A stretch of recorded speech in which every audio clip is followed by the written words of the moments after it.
God, I told you this would work. Come on, come on. Oh, that's awesome. How'd you do that? How'd you even get his keys? Well, you know how we've all been sat in his chair? When I was there, I snuck a little pouch in the back. I knew he wouldn't notice, so the next time he sat down, Mike's keys fell out of his back pocket. We got in. All right, You're a crafty minion. What do you want to do first? Hey, look. Back over there. They've got all those crowns. We should check those out. Let's put some on, man. Hey, look, that's Hella's crown. Wait, what's that one? Is that the Scarlet Witch crown? Oh, no way. Oh, yes. Matching crowns. Crown party in the lair. All right. Hey, look, it's the microphone. You want to turn it on? Let me turn it on. Look, here, I'm going to sit in Steve's chair. I'll be Steve, you be Daniel. His chair's right over there.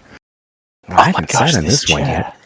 Why is Steve's chair so much more comfortable than Mike's?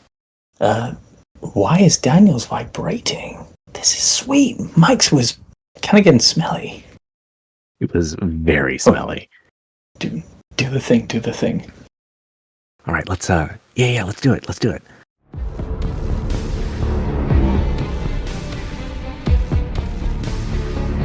Welcome to Critical Encounters, issue number, I don't know, who cares?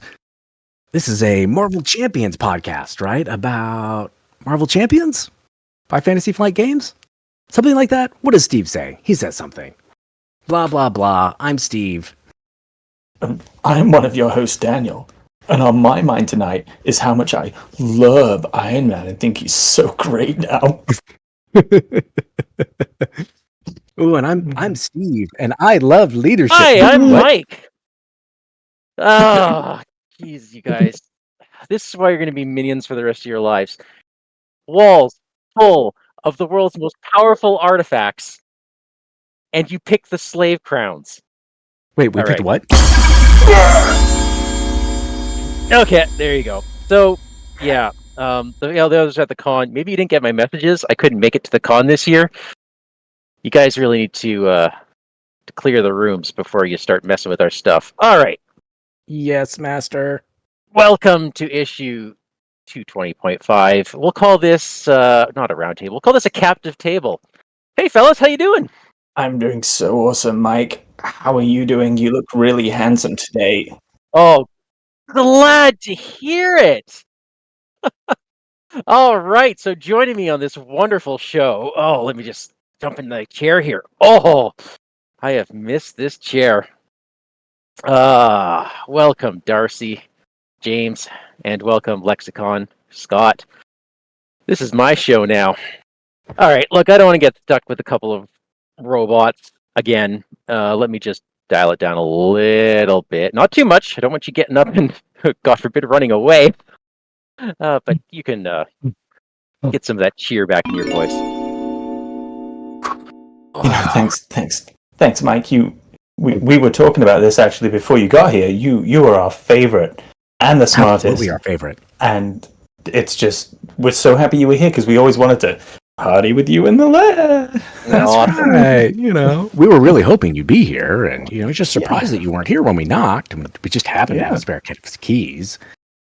Oh, fellas, flattery will get you on the podcast. I have found that to be true.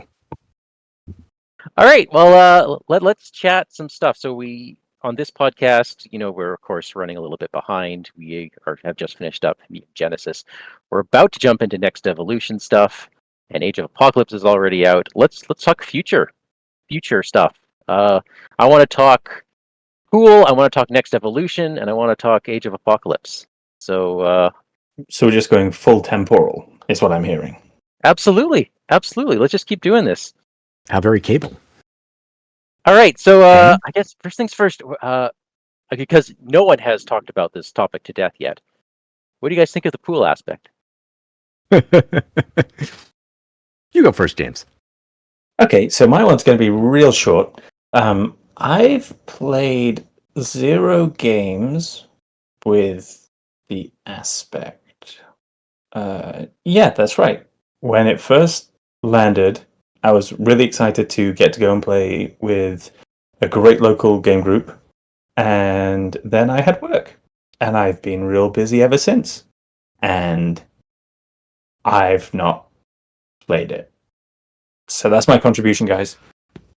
Got a little overshadowed, did it? You know, there's just, which maybe this is part of the conversation, there's just so much now that There is. I don't have every second of every day, as much as I'd like to only play Marvel Champions and to be completely, pounded by the villains. And so, yeah, I've not spent the time with it yet, but I'm looking forward to doing it and chiming in the next time we do a temporal cast. One thing I will give the pool aspect is that all of the allies are pretty well costed for their stats. They just have these awful symbols on them. And if you throw them on the missions in the Age of Apocalypse box, those icons get That's blank. true. That's true. Yeah. Mm-hmm. Of course, you lose out on the other benefit they have, which is not taking consequential damage. But, Yeah, but they don't usually last that long at the mission anyway. No. How about you, Scott? What are your thoughts on pool? So I've played it a little bit. I used it in a Solo Champions League round. I played Wolverine in pool, which was really fun, being able to stack the healing on top of his healing so that I was healing for 4 at the start of every round. Nice. Was hilarious. I think it is surprisingly more interactive than I expected it to be. The cards, there are very big cards. There's a lot of table oriented, affects everybody, which is kind of cool. I like that element of it. It's it can be a little tricky to pull off, right? Like a lot of the pieces are about having a lot of symbols on the table. And in solo, which is where I play a lot of my games, it's a lot harder. You don't have a whole lot of side schemes floating out there with icons on them. So you're really only getting icons from your allies in play. And so it takes a lot of setup. It's actually kind of slow to get set up to where it's doing everything you want it to do. So it's kind of like a control build, but it comes with a lot of resources that can help pay for it. It makes an interesting dynamic for a lot of heroes, especially heroes that have a lot of health and can soak a lot of damage with all those extra stats out, can stay in hero form. It has a built-in ready, so for heroes like Hulk or She-Hulk who want to attack a bunch of times, or for a Drax, you can fuel that, Drax attacking over and over again. So there are a lot of heroes that I think like it, and that it's really fun to play with it in. I'm not drawn to play it a ton, right? I still think the other aspects are way more diverse in how you can kind of approach gameplay with them. There's some cards in there that are interesting and fun to play around, but so I've enjoyed it so far. I enjoy kind of having something else to dabble with when I'm playing heroes, especially going back to older heroes. But so I'm it's good. Am I playing a ton of pool? No, I'm not. Right? So it's kind of it's a little cinnamon here and there. Mike, I think we actually went completely off the rails, and that might be because of the start of this thing. What's on your mind tonight regarding the pool aspect? I have only played it a couple times. I was playing as Deadpool, and it wasn't as game breaking as I thought, because as has been said before, he's really vulnerable when he's got one hit point in Alter Ego. You've got that one term of absolute panic if there's anything in that encounter deck that does direct damage, and there is oftentimes with these newer scenarios. It's neat. I wish there were. I think he needs one more pack of the same level of cards to really kickstart some of the diversity in the deck builds. But mostly, I was really disappointed that Gwenpool didn't work out, because there's not enough interesting hero response / interrupts. in Yeah. the pool aspect. The self-built Gwen pool is what you mean. Yes, the self-built Yes. one, because if it's just going to be a basic card interrupt deck, well, no, I've already done that. Yeah, exactly. I think that's probably the thing that holds me back the most about it is that, well, I think it's fun. I think a lot of the cards are very playable. I don't get hating on it, but at the same time, it feels like an expansion to the basic cards for the most part, right? So it's kind of like most of the time you're playing a half basic, half pool deck, right? And you're picking like one of the styles of playing pool. There's kind of maybe 2 or 3 of them in there. And then you're filling in them with basic cards. So it's, but it has limitations. Yeah. For like, you don't have those interrupts and responses for Gwen.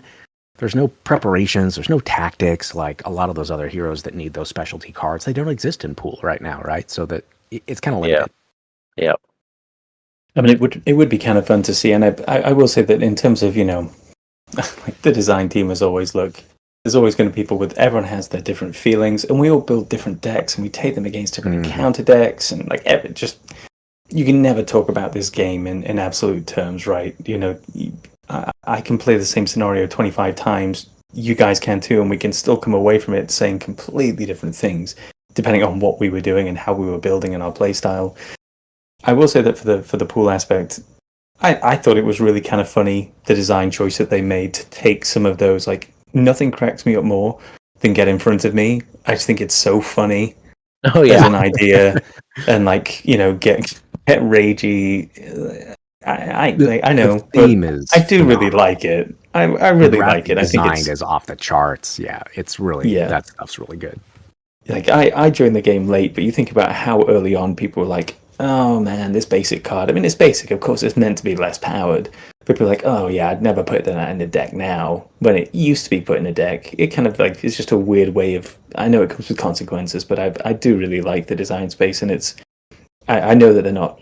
I'm guessing they're not meaning for it to be like just a throwaway thing. Maybe they are. I don't know. Maybe they were like, "Hey, look, hands up. Let's just throw this out there." But I at least think it's funny and fun and something different. You can hate it. That's totally fine. You don't have to ever want to play it. That's totally fine. But it's there, and it's like kind of to your point, Scott. I think it's hey, here's some cinnamon. You want some cinnamon? Have some cinnamon. Mm-hmm. I am glad it exists. Me too. I'm very glad it exists. Okay, well, since we're talking about personal opinions and things, I want to move on and talk about the next evolution. Wait. Yes. Has anybody played Gene Pool against the Gene Pool yet? Sorry, that was it. That's my whole joke. I'm really sorry about that. Taking Gene Pool against the Gene Pool. Which hero is Gene? Oh, Phoenix. Jean Grey. Phoenix. Yeah. I'm really sorry about that, you guys. Oh my gosh. That went right over my head. You can turn my collar back on if you want.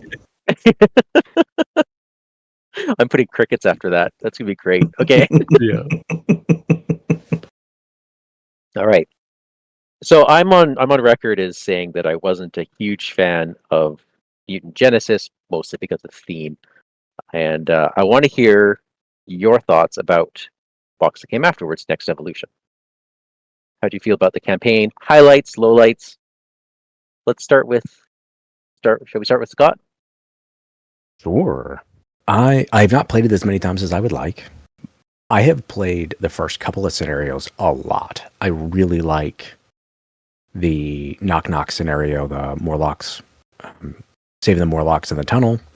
I really enjoy On the Run. I love the Marauders in that Marauder set because depending on what Marauders you're fighting, the game changes so much in how you have to react to them. I think that's really fun. Yeah. Like having Grey Crow is so different from having, say, Vertigo, right? Or having Harpoon up there. Like, it's so different. Yeah. And it's very minion heavy. And in campaign, like On the Run, in Expert in campaign, when you start with like 3 Marauders in play and you can't scheme, you can't prevent the villain from scheming, and you've got to get through them before you can remove threat from the scheme. Like, it's really hard. It really puts a lot of pressure on right out of the gate, which I love. I think Juggernaut is amazing. He's very well designed. He's a lot of fun. I think the big weakness that everybody highlights is that Hope has to be in so many of the scenarios, which I don't love. It's So it's very, as people have likened it to the Infinity Gauntlet for like Loki. It makes sense for Thanos, maybe more than Loki. I love Loki. He's probably my favorite encounter in the game, partially just because I love him as a villain. And the same effect kind of hits me when playing Sinister and Juggernaut. Like, two of my favorite villains, and I want to play them a ton, but having to play with Hope kind of throws me off a little bit. So I will probably explore ways to kind of approach those without having Hope in. It's not that she's not fun. I enjoyed having her. I enjoyed the theme of it. But I don't want to always have to play with that in the game. So that piece throws me sometimes. But I love the scenarios. I think Mr. Sinister is genius. The way that him getting it tough or confused, and you got to put threat on the main scheme, and he's getting stronger, and some of those attachments are horrendous when they're out there and you're playing against Retaliate, and now he's got plus attack and ranged, and it's really, really interesting to play. And even Strife, I know he's not, I don't think he's quite as interesting as some of the others in a lot of ways, but the way that he plays with card cost, I don't think he's as hard. But the way that he adjusts card costs and some of those encounter sets, like Thumbelina, like you pointed out how Thumbelina is crazy dangerous against the symbiote suit. And then, which actually happened, by the way, the next yes, day. Mike and Steve played that game where they put all those villains in, right?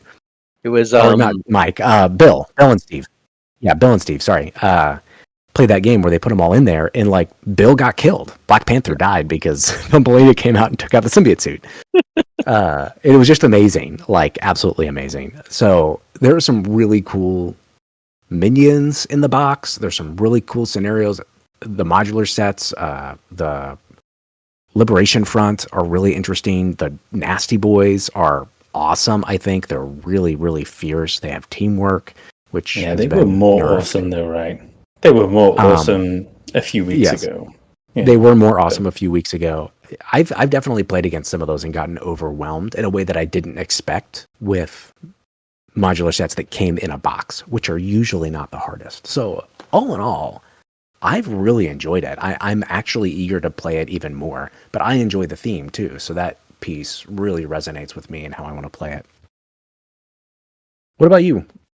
Yeah, from my side, I think the thing that excited me most was really most of the design choices, and it really did feel like a box with a lot of new design space. And I think that those continuing villains from scenario 1 to scenario 2, you think back to Collector 1, Collector 2, for all of the things that there may be, it's that obviously sense of where you're trying to pull in. Sometimes we like have the sacrifice, or I feel like there's the sacrifice to be made where it's like, it's this campaign, it's this story, and then things get designed in that can't be taken out. And I think they were saying that Collector 1 into 2 at one point was going to be one scenario, right?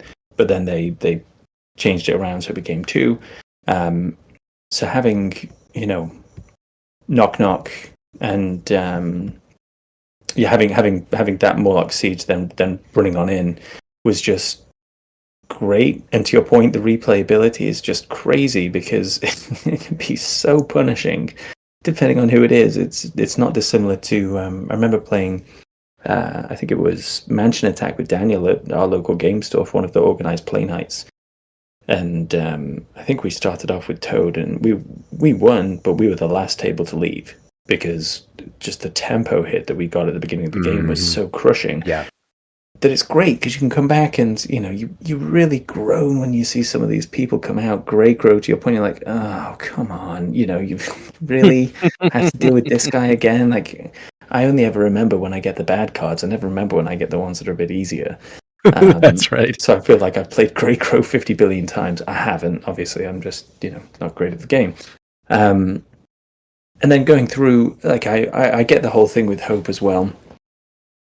Funnily enough, Juggernaut actually wasn't one of my favorite in the campaign. I think in the box, I know that people love him, but again, even though he's not my favorite, I still really like it. I love the design space. I love, that sense of, again, you can't scheme out, but it really does come with big old consequences if you want to go in that route.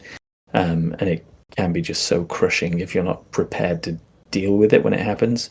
especially as a 95% solo player. On the rare occasion I get to see Daniel or some of the other local guys down here, it's just, it can obviously be crushing. And maybe that's part of why I feel that way as well. The answer as a solo player is get rid of the helmet. As a solo player, you're taking a turn to get rid of the helmet and then just hoping that you don't get any, then try and get it confused. It's, your go is done. when you've taken off the helmet, you're pretty much done for that go.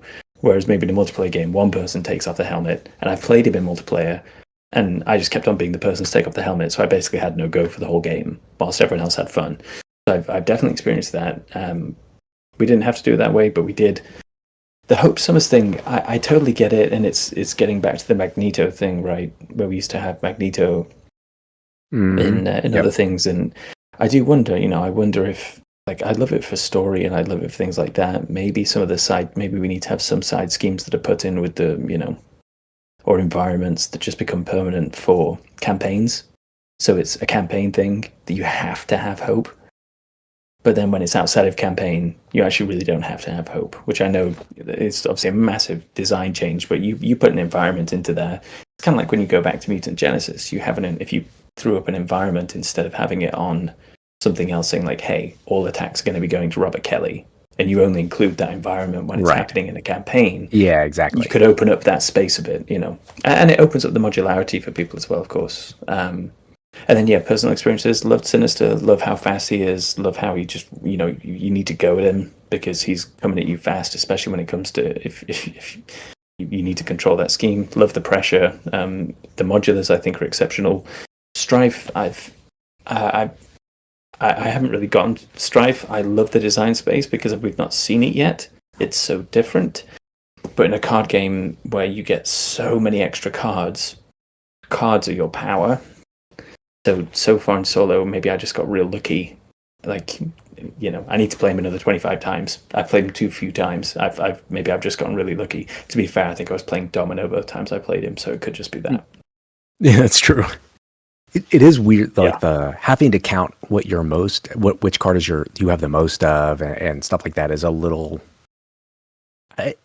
taxing. Like every turn that you have to kind of keep track of this, and how many cards do I have, and what types are they? But it is very punishing to any of the decks that try to go super heavy on a particular, all events, or I'm super heavy on allies or whatever. It really punishes that type of play. So I agree. It's an interesting design space for sure, and I really like how they're playing with it. But I don't, for some reason, the actual playing him just seemed, maybe I haven't, like you said, I haven't played him enough for that to be something that goes on in my mind without me having to think about it, so I can really enjoy the scenario. Yeah. Right. What did you think, Mike? I adore this box. I absolutely adore it. Like you said, the Marauders, they're different. The game changes every time depending on who you pull. I actually have decided that my favorite way to play it is in Standard, or in my case, I like Standard too, but with the expert villain sides. A 1%er. Mm-hmm. Yeah. Look at that. Sorry, what'd you say? Oh, I called you a 1%er. I feel like no one plays Standard 2. More people need to play Really? Standard 2. I like Standard 2. Standard 2 is fantastic. And, oh man, we can talk about Standard as well later on. Okay. Standard 2 is great. And again, I like playing the expert villains because they just have a little bit more punch. And it just seems to work well. It's that sweet spot and challenge that I really like.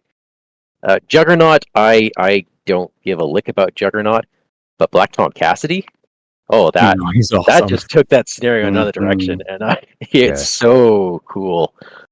I remember being excited by that when because that was one of the cards that you got to tease, right? That was one of your teaser cards. I was so excited when just even knowing that it was coming was fun. Oh no, he's fantastic, and of course, Sinister. That's the showdown of the box. When you think back to the box, it's not really Strife that you're thinking of as the big baddie. It's Sinister, right? Yeah. He ramps up so fast. He's so powerful. The pressure's there from the beginning. You don't have you can't if you're a tempo. Well, tempo may be fine, but if you're like a true build out and control person, good luck. Like he's going to outpace you for a long time, and by the time he's done it, he's like unstoppable. Yeah. By the time I'm Which set is up to do great. anything, he's already got all his genes modded. Yeah. Yeah, he makes it hard. Yeah. And Strife, like I like Strife.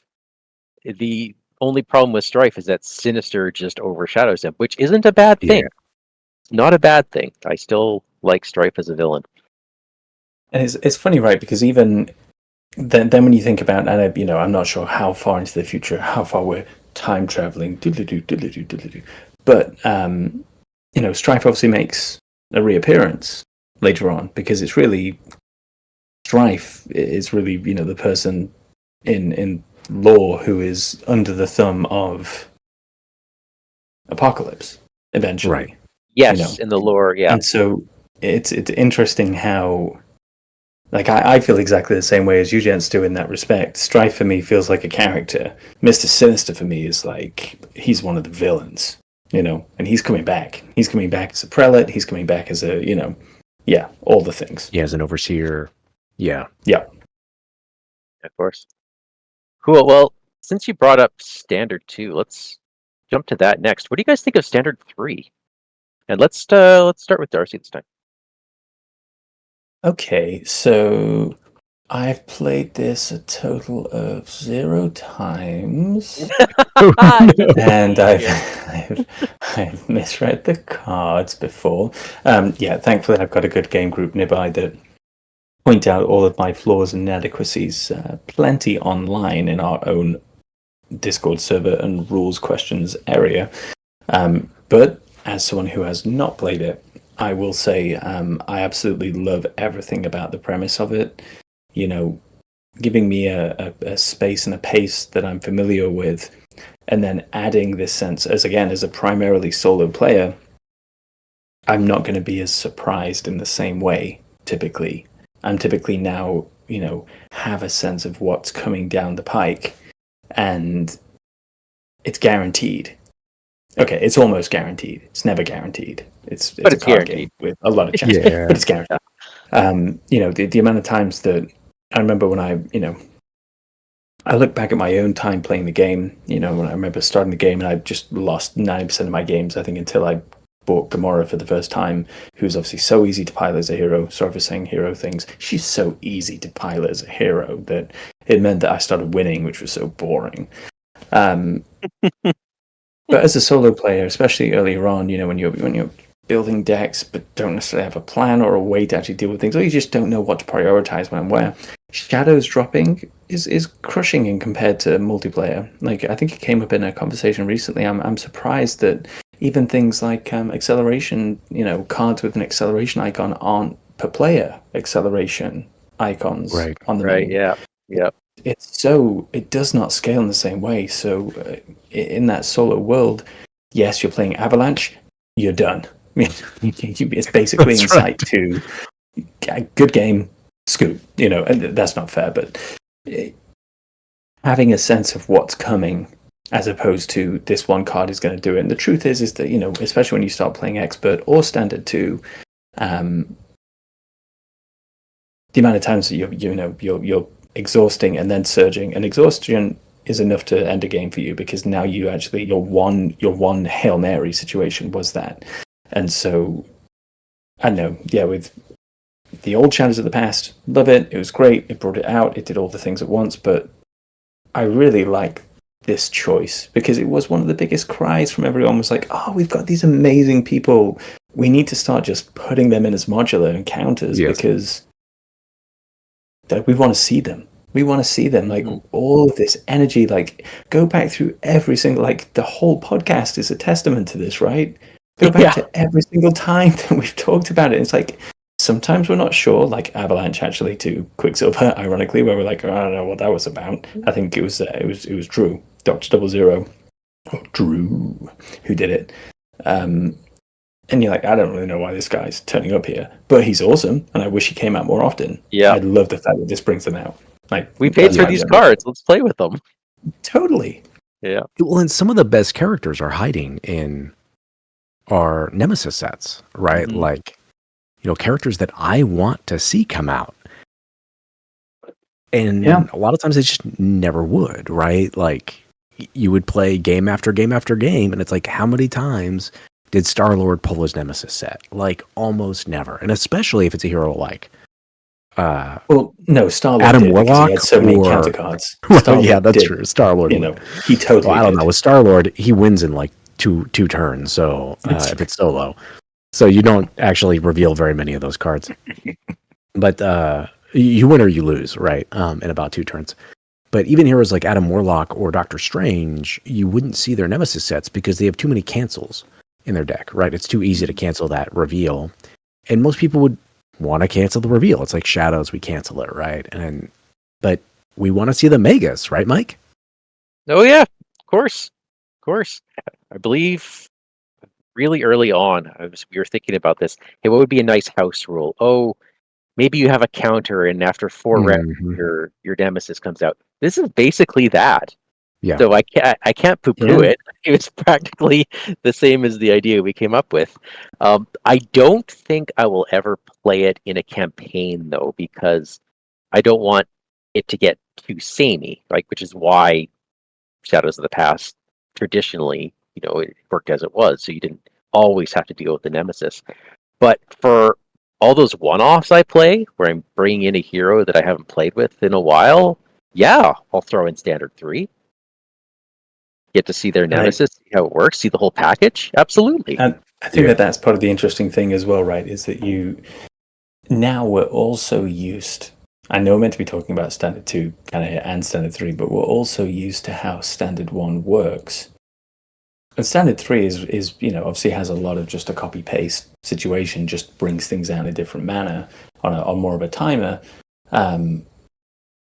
But because I'm so used to Standard 1, there's like a little voice inside of my soul that wants to still play that so that I get a sense of what a scenario is, as if it's like a familiar thing.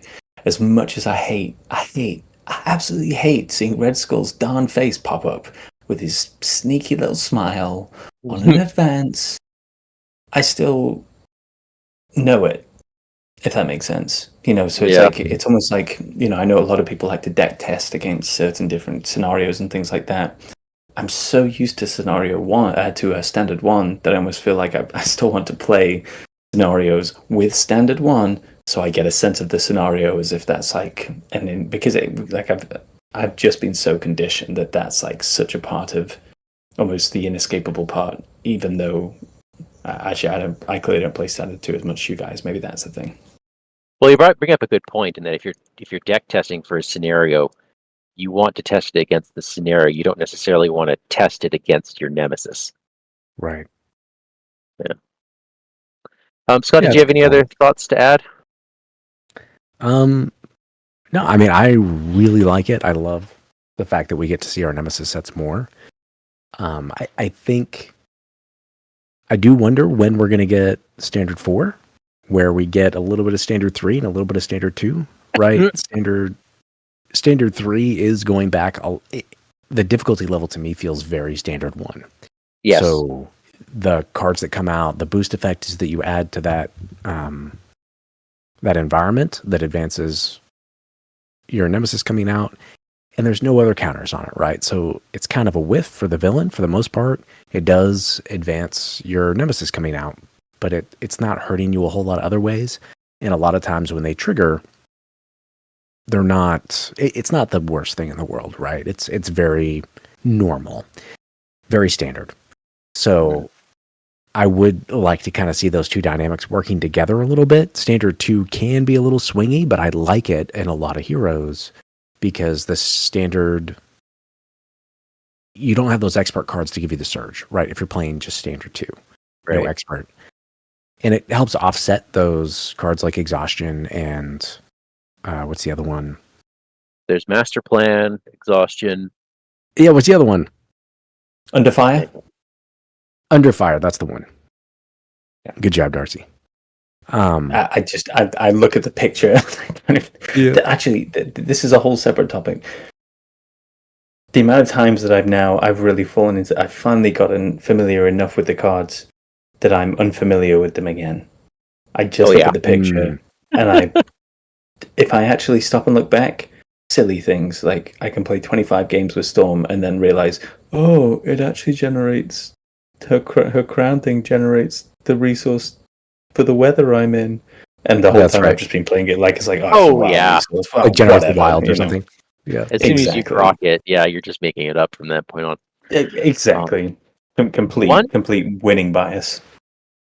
something else I forgot to mention about Standard 3 is that, in a sense, it's got the same tempo associated with it that I like about the Mysterio campaign, because I enjoy how Oh, that's another one Mysterio of my hits you favorites. harder and harder as you get stronger and stronger, i.e., as you're Yeah. going through your deck more. And this one, in a sense, does the same, because solo, I mean, I've had my Nemesis come out about averaging turn 4 or 5, which is Mm. pretty close to when you would normally see Mysterio start ramping up. So it actually hits you around the same point. Mm. I do appreciate that a lot. Yeah. I do too. I think it adds a certain level where it's like you have an opportunity to build a little bit, but then we're going to escalate the difficulty a little bit on the villain side. And I like that because a lot of times once you hit that point, it's kind of downhill. It's like you got to get up the hill and then you're rolling your boulder down the hill and eventually the Mhm. villain's on the receiving end and he just kind of gets carried away. Whereas when you put that in there, not only is it coming out when it triggers the first time, but the villain's going to come out, you're going to add those cards into the deck, and you're going to keep adding counters to it, which means it's going to trigger again, even in solo. And you're going to have to get your Nemesis back out again. So it's continuously adding some extra pieces in there to try to slow you down, which I agree. I like that. I like that it's giving the villain kind of a somewhere between turn 3 and 5, most likely, being able to kick out and take it to the next stage, right? Yeah. The one problem I have with it is that there's some clear like hero bias in the situation, because apparently now they've started designing heroes that around turn 4 or 5, if you draw the right card, you can just heal up every point of damage that you got. You know what I mean? Mm. That is also true. I feel like that's always been the case, though, for rushing. Most rush decks finish the game in 3 to 4 turns. So if you're finishing it between 3 and 5 turns, there's a chance you never see your Nemesis set. But if you're doing a slower deck, you're going to have more to overcome. One more topic, and let's keep this relatively spoiler-free. Do our best. Yeah, just in broad strokes. I just want to hear your thoughts about Age of Apocalypse. And knowing that people probably haven't played through the whole campaign unless they are Uber fans. I like it a lot. I've been incredibly impressed. I liked Mutant Genesis. I loved the theme. I really enjoyed it. Sinister Motives was amazing. Mysterio is one of my favorite sets to play. I feel like they've been ramping up how good these campaigns are as we continue to move forward. Next Evolution had some amazing villains. We already talked about how they were pushing the limits. I think they've continued to do that in this box. I really enjoy all the heroes in it. Unus is pretty simple and straightforward, not super hard, very good starter character. The Four Horsemen is probably the best iteration of a multi-villain that they've done. Maybe. I do like the Sinister Six battle, and the way they pop in and out is really cool.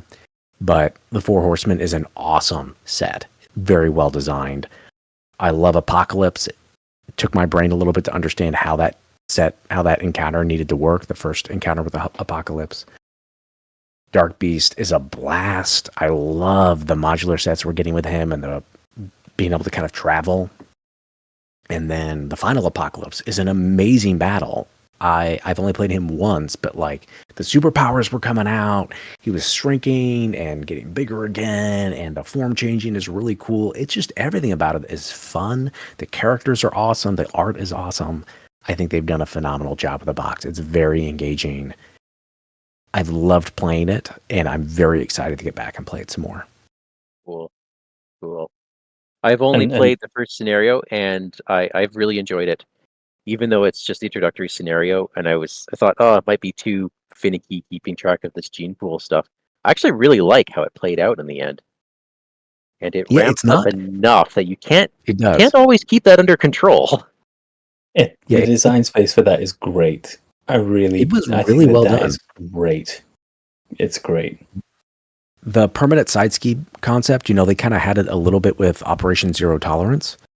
And I think they did a really good job with Gene Pool taking that to the next level, making it actually permanent. Likewise with Ensaba Nur, there's a side scheme there too, the Ancient Ritual. Very clever use of those additional side schemes to create it's not a win condition, but it's just something else that you have to keep track of. But they're not like fiddly and distracting. They're just engaging and interesting, and they fit the theme, and so they make it really fun. Yeah. So I love them. I've really enjoyed the box so far. I haven't played a ton of it. I've really just gone through it the first time. But like Daniel and I played again against Unis. We played 2 in a row, and it took us an hour to play 2 games against Unis, once on standard, once on expert. The games were fast, straightforward, and just fun. So my first 3 games, I was doing campaign, 2-handed solo with Bishop and Magic, and I did the whole, mission thing. And the first 2, I took the time, took the big tempo hit, and it took me a long time. And it maybe says more about me than anything else. Nothing ever popped. Nothing ever became a problem. It just took it, but it sure felt like a bit of a grind for me to get there to the end. Now that being said, there's always things that each of us individually, our local game group have had our own, feelings about things and things that we like, don't like about different design spaces. Things, as always, huge mad props to the design team, because the fact that even if there's times that individually we want to grumble about things, it's only because we love the game so much, Yeah. Like, I love this game so much that I'm willing to even complain about things in minutia. And the whole mission concept, I thought was such a rad idea, in terms of like providing this whole separate thing on the side, and like having to commit people to it. I thought that was such a cool idea. In terms of how much time I'm going to ever dedicate to it in the future, maybe not so much. But that's probably more just because I need to put my attention on the actual scenario, and because the scenario is so much fun, and the modular sets are so much fun. Like, to your point, everything that came with, Dark Beast. Like, my son, who's 7, he was so stoked to be able to look at more dinosaurs. He's just so excited, and he'll sit down with me and play occasionally. He'll sit down next to me. Well, he's actually, funnily enough, War Machine's one of his like most played characters, but he'll sit next to me, and we'll stack the deck with events and try and keep things straightforward. Hey, you go do this, and he'll do the math and figure it out. And he's just excited to have a Velociraptor to go and hang out with. Love it, so much fun. Great. All right, fellas. Should we wrap it up? Yeah. Let's take these things off, right? Right. Well, yeah. So, why don't I just crank this up a little more? Okay, cool. There we go. Why is the beeping getting louder? Yep. All right. Now, fellas, you're gonna clean the washroom. You're gonna wash the dishes, and let me know when you're done. All right. Yes, Mike. Okay, Mike. All right. To all you other would-be minions out there, you can email us at criticalencounterspod@gmail.com. We are Critical Encounters on Facebook. You can find our YouTube, Twitch, or Patreon by searching for Critical Encounters Podcast. And on Discord, I'm Wandering Took. We had Darcy and Lexicon with us tonight. If you like our show, tell your friends. If you don't like our show, tell your enemies. Minions, just keep sweeping. Blah, blah, blah. Villains are the best. Affirmative. I can see them get things done without us minions around to clean up their messes. I mean, you're awesome, Mike. I love Mike.